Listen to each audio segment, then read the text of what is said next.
आपला मिंट कुरमुरे चिवडा तयार आहे। मुरमुरे म्हणा, कुरमुरे म्हणा, चिरमुरे म्हणा, काहीही म्हणा, पण खूप कमालचा लागतो हा चिवडा। एकदा नक्की ट्राय करा। पण त्याआधी मी समृद्धी दक्कन थाट विथ समृद्धी या चॅनलवरती तुमचं मनापासून स्वागत करते। तर ह्यासाठी लागणार आहेत आपल्याला चिरमुरे, शेंगदाणे, पांढरं मीठ, चाट मसाला, हिंग आणि काळं मीठ आणि 1 चमचाभर साखर। मी इथं दाखवलेली नाही आहे, पण साखरसुद्धा घाला। आणि हे वेफर्स आहेत, मी त्याच्यामध्ये घालणार आहे तळून। तर या जागी तुम्ही कॉर्नसुद्धा घालू शकता। तर हे मी घरच्या घरी बनवलेले वेफर्स आहेत, खूप छान होतात। तुम्हाला हवे असतील तर चॅनलला व्हिजिट करा आणि तिथून तुम्ही बघू शकता रेसिपी त्याचीसुद्धा। आणि हा आहे पुदिना, कोथिंबीर, हिरवी मिरची आणि कढीपत्ता। तर हे मस्त स्वच्छ धुवून घ्या आणि पाणी निथळायसाठी अशाच प्रकारे एका चाळणीमध्ये तुम्ही ठेवू शकता, जेणेकरून आपलं पाणी पूर्णपणे निसरून जाईल आणि तळताना आपल्या अंगावर पाणी उडणार नाही। तर मी इथं 4 मिरच्या घेतलेल्या आहेत। तुम्हाला अजून तिखट हवं असेल तर तुम्ही अजून 1-2 मिरच्या ॲड करू शकता। तर जास्त दिवस आपला चिरमुऱ्याचा चिवडा हा कुरकुरीत राहावा म्हणून मी इथं थोडंसं सर्व चिरमुऱ्या गरम करून घेणार आहे।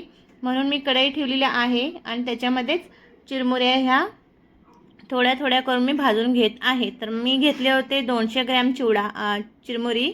तर ह्यासाठी मी 2 बॅचेसमध्ये परतवून घेणार आहे आणि म्हणजेच गरम करून घेणार आहे। तर इथं मी पहिली बॅच टाकलेली आहे आणि मस्त खरपूस होईपर्यंत भाजून घ्या।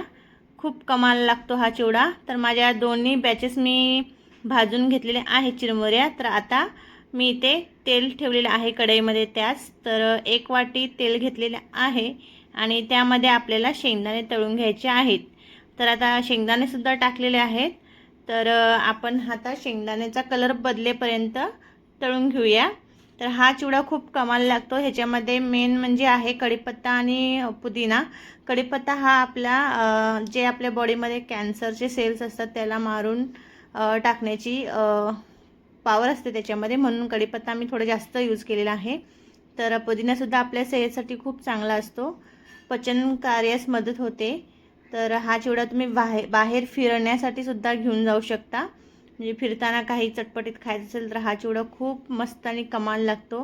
टेस्ट खूप अप्रतिम लागते। आणि आपले शेंगदाण्याचा कलर बदललेला आहे आणि शेंगदाणे इथे आपले भाजूनसुद्धा तयार आहे। तर आता भाजलेले शेंगदाणे साईडला काढून घेऊया आणि ह्याच कढईमध्ये काय करायचं आहे आपल्याला, पुदिना आणि कोथिंबीरसुद्धा तळून घ्यायची आहे। तर आता पण त्याआधी वेफर तळून घेऊया, नंतर मग हिरवा मसाल्याचं तळून घेऊया। तर मी हे घरीच बनवलेले वेफर आहेत, मगाशीच बोलली त्याप्रमाणे।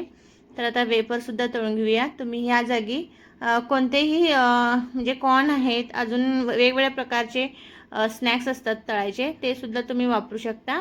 मी हे घरीच बनवलेले आहेत म्हणून मी हेल्दी थोडंसं म्हणून घरच्या घरचंच तळून घेते।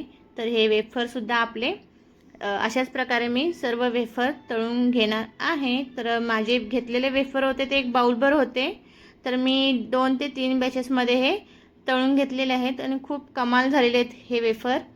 तर खूप पांढरे शुभ्र झालेले आहेत, घरीच बनवलेले आहेत। तर आता आपले वेफरसुद्धा तळून झालेले आहेत। आणि आता घेऊया पुदिनासुद्धा तळताना म्हणजे तुम्ही जर स्वच्छ पाणी गाळलं असेल तर तुमचं पाणी उडणार नाही बाहेर कढईच्या, कारण पाणी थंड असताना तेल गरम ज्यावेळेस असतं ना त्यावेळेस कढीपत्ता किंवा पुदिन्यामध्ये जो काही पाण्याचा ओलावा असतो त्यामुळे काय होतं, तेल आपलं उडतं। म्हणून काय करायचं, पाणी थोडंसं आधीच धुवून ठेवायचं चिवडा बनवते वेळेस। आणि आता पुदिनासुद्धा आपण तळून घेऊया, चिरायचं नाही आहे, कारण आपल्याला नंतर तो मिक्सरमध्येच वाटून घ्यायचा आहे। तर आपला पुदिनासुद्धा तळून झालेला आहे। तर एका प्लेटमध्ये काढून घेऊया। आता पुदिन्यानंतर कोथिंबीर टाकून कोथिंबीरसुद्धा खरपूस रंगावर आपण तळून घेऊया। आणि पुदिन्याचा आणि कोथिंबीरीचा खूप छान फ्लेवर उतरतो ह्या चिवड्यामध्ये आणि ह्या दोघांचं कॉम्बिनेशनसुद्धा खूप छान होतं। एरवी आपण भडंग वगैरे बनवतोच लाल रंगाचा, पण हा हिरव्या रंगाचा सुद्धा भडंग म्हणा खूप चटकदार लागतो। थोडीशी जिभेलासुद्धा टेस्ट वेगळी लागते। एकदा नक्की ट्राय करा तुम्ही हा चिवडा, तुम्हाला आवडेल, मुलांनासुद्धा खूप आवडेल, कारण जास्त स्पायसी नसतो ना म्हणून। तर आता कोथिंबीर झाली, पुदिना झाला, आता टाकूया कढीपत्ता। कढीपत्तासुद्धा आपल्याला अशाच प्रकारे तळून घ्यायचा आहे। तर आता कढीपत्तासुद्धा आपला तळून झालेला आहे, तो सुद्धा प्लेटमध्ये साईडला काढून घेऊया. आता टाकूया हिरव्या मिरच्या. हिरव्या मिरच्या अख्ख्या नाही टाकायचे, त्याचे एकामध्ये 2 भाग करा किंवा मग ते तेलामध्ये उडू शकतं किंवा हलकी चीर दिला तरी चालेल. मी इथं एका मिरचीमध्ये 2 तुकडे करून तळून घेते. तर आपली मिरचीसुद्धा थोडंसं जास्त म्हणजे बघा तुम्ही व्हिडिओमध्ये बघू शकता, अशा रंगापर्यंत तळून घ्या आणि त्याच प्लेटमध्ये साईडला काढून ठेवा. सगळे जिन्नस आपले हिरवे तयार झालेले आहेत तळून घेऊन. तर आता हे साईडला ठेवून देऊया. आता आपले प्रत्येक आयटम हा तळून झालेला आहे. शेंगदाणे, बटाट्याचे वेफर्ससुद्धा तळून झालेले आहेत. हे साईडला ठेवून देऊ. आणि मगाशी ज्या प्लेटमध्ये आपण घेतलं होतं मीठ, काळं मीठ आणि चाट मसाला आणि मीठ, इथे साखर थोडीशी घ्या आणि हिंग आहे तो साईडला थोडासा, आणि हे एका मिक्सरमध्ये घालून आपण वाटून घेऊया. ह्याचा फ्लेवर खूप छान येतो. पण आता जे मी दाखवल्याप्रमाणे ते पूर्ण सगळं नाही टाकायचं आहे, आपल्याला फक्त लागेल तेवढंच टाकायचं आहे, तुमच्या जसा चिरमुरे असतील त्याप्रमाणे. ओके.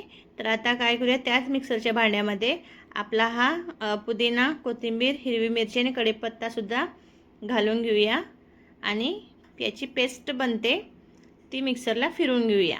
आणि प्लेटमधलं सगळं तेल आपल्याला घालायचं आहे, कारण आपण वरतून एक्स्ट्राचं काहीच तेल वापरणार नाही आहोत.